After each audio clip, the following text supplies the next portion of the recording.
photography, we can see that the wheel climbs the bump and bounces into the air. Of course, this jolting is passed on to the platform. We can mount a fairly stiff spring underneath the platform to see how it will affect the jolting. Now, let's watch it in slow motion photography.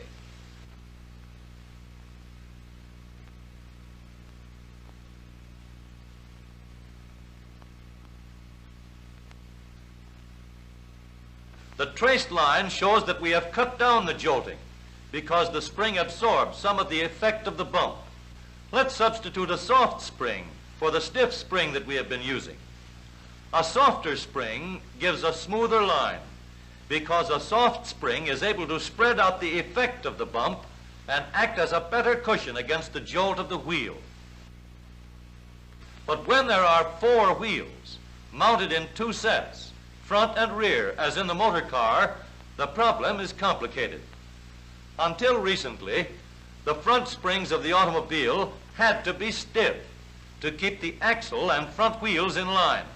If one set of springs is stiffer than the other set, the stiff set will bounce harder and faster. We can see that this unequal springing, stiff springs in front and soft springs in rear, causes pitching when the wheels strike a bump.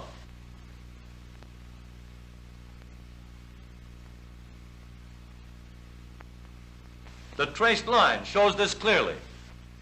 The only way to eliminate this unequal springing and make the front springs soft is to give them only one job to perform, the job of absorbing bumps.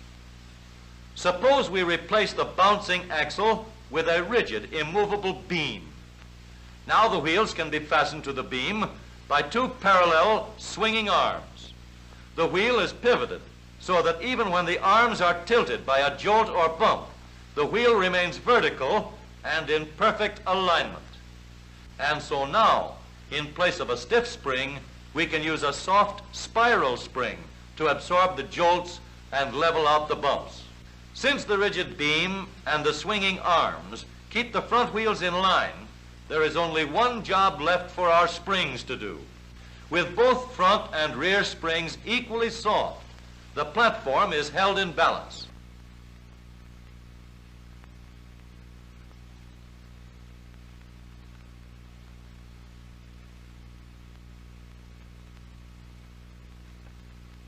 But now that the front and rear springs are soft, we have another problem. Springs that are soft enough to level out the bumps will compress too rapidly under a heavy shock. And springs that are soft enough to absorb small shocks have a tendency to continue bouncing after they have been compressed or stretched. So to help the springs absorb heavy shocks, we can slow down their action by means of shock absorbers. The shock absorber acts like a brake in delaying the movement of the spring, and it prevents bouncing when the spring is compressed and then released. We can make the severest kind of test to see whether we have a method that will really iron out the ups and downs. We'll use a lot more bumps of different sizes, and we'll run them under our wheels at full speed. Now watch the traced line. The traced line seems to be pretty smooth.